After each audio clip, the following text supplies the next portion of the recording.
Here's to the crazy ones. The misfits. The rebels. The troublemakers. The round pegs in the square holes. The ones who see things differently. They're not fond of rules, and they have no respect for the status quo.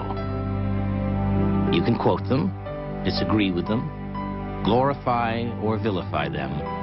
About the only thing you can't do is ignore them. Because they change things. They push the human race forward. And while some may see them as the crazy ones, we see genius.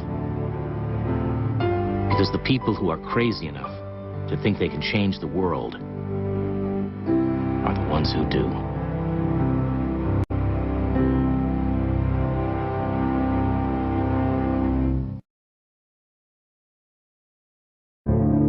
Credit belongs to the man who is actually in the arena, whose face is marred by dust and sweat and blood. Hello everyone, welcome back to the Vitruvian Man podcast. I'm your host, Zach Schenken. Recently I was watching a YouTube video by one of my favorite YouTubers, Nathaniel Drew, and he put out a video on why being intense is not a bad thing. And it struck a chord with me specifically because I consider myself, and I think I would be considered by a lot of people, to be a pretty intense person. And the crux of the video, which I'll link in the description of this podcast, is that you shouldn't feel ashamed for being who you are, for caring a lot. In his case, he's always felt like he's been a pretty intense person, and likewise, I've felt the same. Pretty much as long as I can remember growing up, I always stuck out from the class. Teachers told me I had a voice that carried. And so, it was very frustrating when I was young to always be the kid getting put in timeout, detention, pulled separately, not for misbehaving, but, when everybody was whispering or talking in class, I was the only one that would be called out by name because, quote unquote, my voice carried. Maybe that speaks to me having an inability to whisper effectively, and I certainly think that I do generally lack that ability. But more than that, I think I've always just been all in on everything I've done.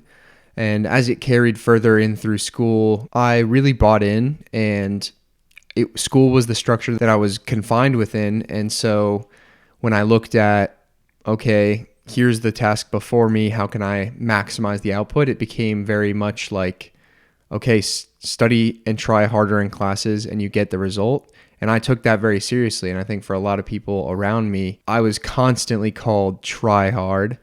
And it was slung at me as a insult, which now looking back is funny because I don't think it's insulting at all to say that you try hard or you apply effort towards the things that you care about or the things that you're doing. In fact, I think it's a compliment.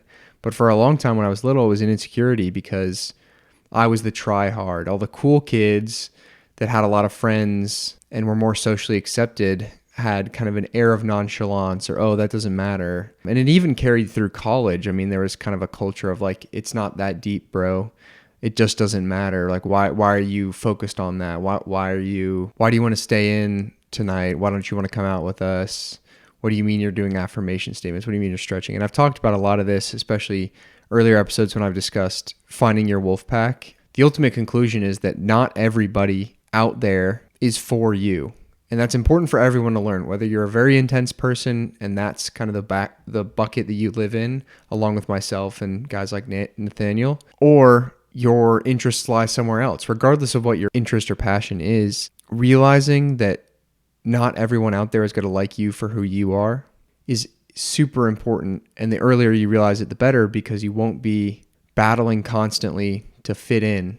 And it's easier said than done. I think everybody, because of how we've evolved, we want acceptance within the tribe. So likewise, when we're in an environment, we want to be accepted by everyone around us. Everyone has some degree of that desire, but the more that you can control that and be aware of it, and then also be okay with not having every person you interact with like you or accept you for you, is really freeing, because you're no longer performing or trying to be somebody that you're not for somebody else. There's the Oscar Wilde quote, "Be yourself, everybody else is taken." And he was quite the eccentric. For those that don't know, Oscar Wilde as a writer, author, literary figure, really went against the grain. It's commonly accepted that he was a homosexual, and in the time that he was working and popular and alive, that was not commonly accepted. So he was very much a man out of place or an uncommon person compared to what was around him, and there was tremendous pressure throughout his career to be more like other people. And so a lot of his writing, stylistically as well as content, reflects that story of himself being a bit of a maverick, stepping out of line. And so that quote is kind of a beautiful statement that your task in life isn't to be anything other than you are. It doesn't matter how hard you work at it. You quite literally can never be better at being somebody else than you are. We can try to emulate things in people that we like, but to try to replicate is a mistake. It's wasted energy, and it ultimately will not be emotionally fulfilling. Something in you lights you on fire, is your purpose, is your passion, puts bright light behind your eyes when you think about it and when you're doing it. The tough battle is that we also have to do things that allow us to live, that allow us to pay the bills, etc. I've talked about in episode 12 of this podcast, like finding your purpose. And I think it's beyond critical to spend time looking for it, because the world needs, and likewise, I am looking for other intensely purpose-driven, curious, introspective people that are asking hard questions, that want to know why we're here, that want to know why they are here individually, and are doing the work to find out. Obviously, I'm on the intense end of the spectrum. I'm a try-hard, but it's something that I take tremendous pride in, because that uncommon effort and energy and intensity towards life, that fervor, that kind of carpe diem, if you will, seize the day type mentality, is going to allow me to live a life that many other people won't. By proxy, the double edge to that sword is that most people I meet, I won't be able to share that life with, and likewise will both be offended by my presence, but also would drain my energy. And so we just simply can't live lives in tandem. And it's okay. It's a peace I've come to make, and I think you have to make your peace with it as well. There are people that are aligned with your purpose and your cause, and your goal is to act in alignment with your purpose and attract into your life the people that fit with it, and those that fall without it, don't lament losing them. You have to just continue to move forward in a space that serves you, serves your purpose, and keeps things moving forward. The unfortunate reality is when you're doing that, a lot of the people that are already in your life, and even that you continue to bump into, are going to start to project some negativity and pour their insecurities on top of you, and make it really, really hard to want to keep going. Not only because you're going to start to feel isolated, but even there's active detriment, like hate comments online or even in person, like playful or not so playful jeering amongst friend groups and in public. It really does start to wear on you when you start hearing the sarcastic remarks over and over and over. And it's your responsibility to put yourself in an environment to protect your energy and protect yourself from all of that. I had Coach Louis Caralla on this podcast before, and he had an amazing quote about this, which I will play the clip now. There's going to be so many times where people are going to say things about you, especially if you want to go try to achieve something big. I always say, if you're going after something big, bring an umbrella, because a lot of people are going to try to water down what you're capable of. If you're struggling to feel like you shouldn't do something, or you don't know what they're going to think of you, stop doing that, because time's flying, and the more you don't do, the more you won't be. And I think it's really well said. People are going to try to water down what you're capable of. Every time that you move closer to exercising your purpose, becoming the greatest version of you, it points out an insecurity or a gap thereof in them, that they're not doing the work, that they're not living up to their potential. You showing your potential reminds them that they're not doing it. And it's really hard for people like that to cohabitate, to co-mingle, to live lives in parallel. There's an inherent friction to whatever degree you believe in energetics and kind of the interconnectedness of people. Think of it as vibrating as two different frequencies, whether literal, spiritual, whatever you take it as. When you're on the high vibration of moving towards your purpose, spreading positivity, doing good in the world, and somebody else is engaging in low vibrational activities, vegetating on TikTok, not moving their body, not pursuing anything of meaning, those two frequencies are at dissonance. They cannot naturally live in the same place for long enough without causing some sort of rift. Whether it's stated or unstated, there's going to be some sort of resentment there. Eventually that can bubble up into actual conflict, or it'll just lie as some underlying resentment, both of which are toxic and not helpful to either party. Just because you're pursuing something quote unquote more or pursuing your purpose isn't to say that it's wrong or better than other people that are not.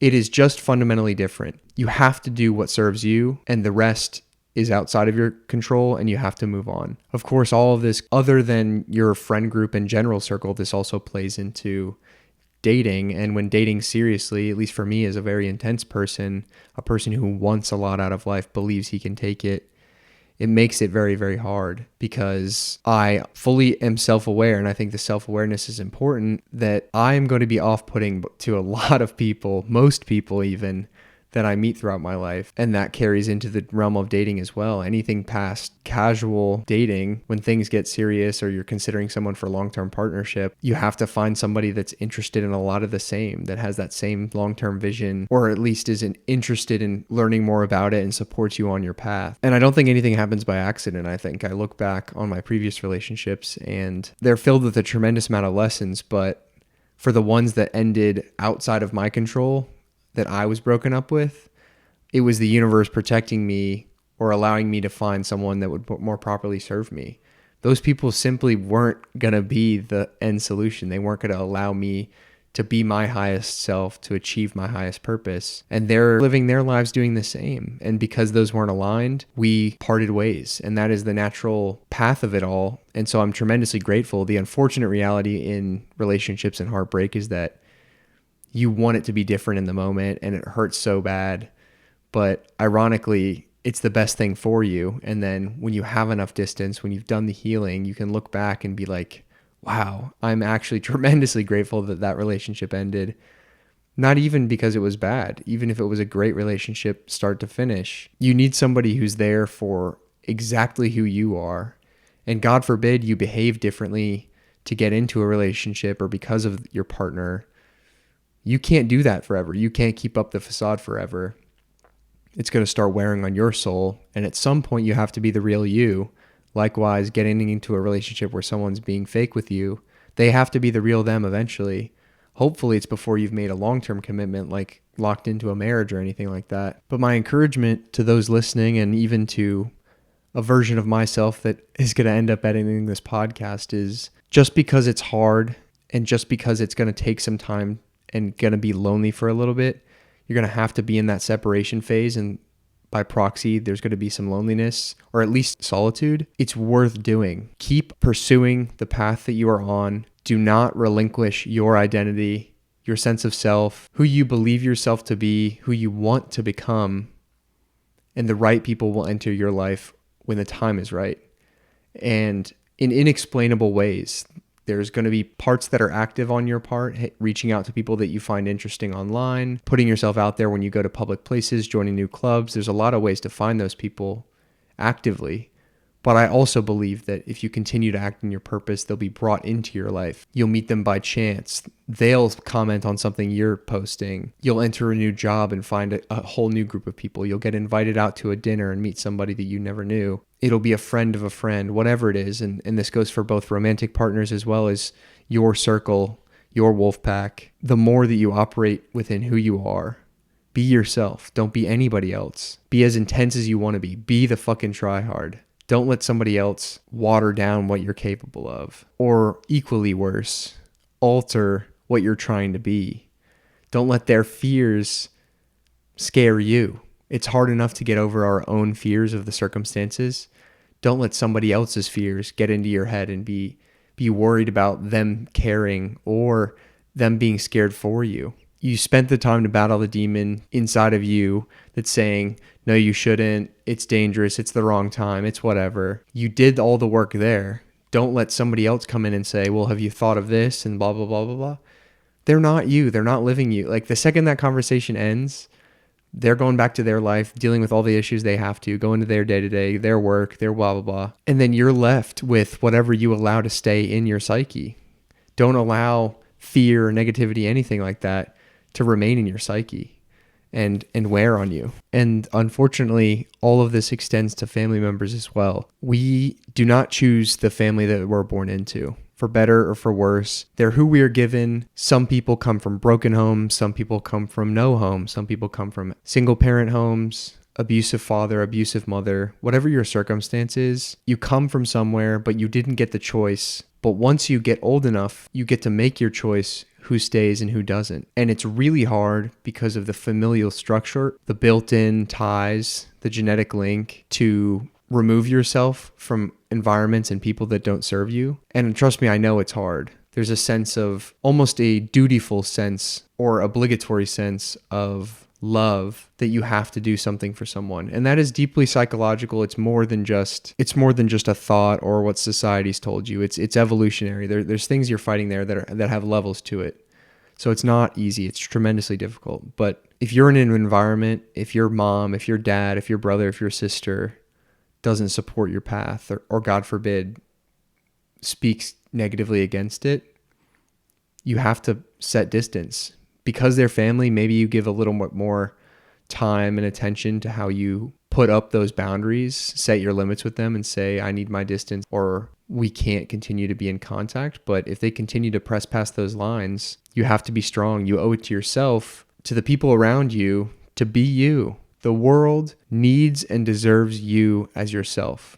There are so many people out there putting on a fucking costume, going to a job they don't care about for 5 days, pretending to be somebody they're not, doing bullshit small talk at work with the office people, just playing pretend for a paycheck or for whatever it is. People do it for the attention within relationships. People do it for the acclaim of a large friend group so that they can be well liked, not bump into the walls too much. But history was written by the misfits, by the people who thought differently. I'm greatly inspired by Steve Jobs and his path of entrepreneurship, his way he carved out a piece of human history. And I think about the marketing campaign, the Think Different, the original Apple advertisement, Think Different. It's really beautiful and poetic. It's why I included it in the intro. We don't remember the people that did everything the same as everybody else.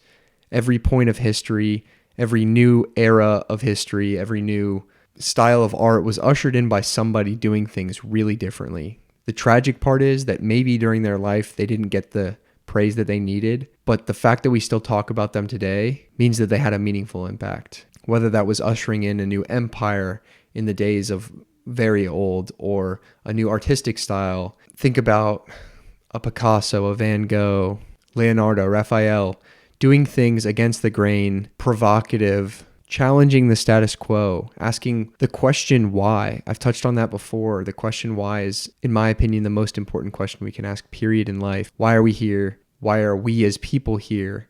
Why is that the way it is? Those are the rules. Okay, why are they the rules?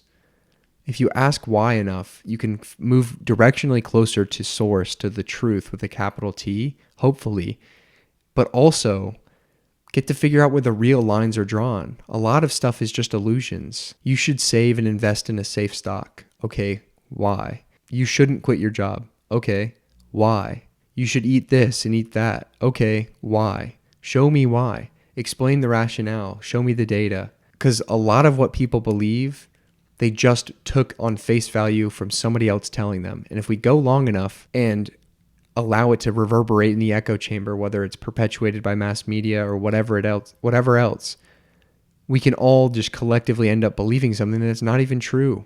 Something I learned recently, as an example, is the phrase breakfast is the most important meal of the day. Can you guess who said that for the first time? When did that come into the modern lexicon? The founder of Kellogg's in an advertising campaign. And you probably I grew up hearing it from physicians, doctors, literally saying, oh, breakfast is the most important meal of the day. And it started with the founder of a cereal company, like Big Cereal, back in the 50s or 60s, saying it in an advertising campaign. Breakfast is the most important meal of the day. Okay, why? Well, if you asked why enough times, you'll get back to figuring out that piece of information. And then you can understand that there is no science. There is nothing to back the fact that you should wake up and immediately consume 1,500 calories of sugary cereal.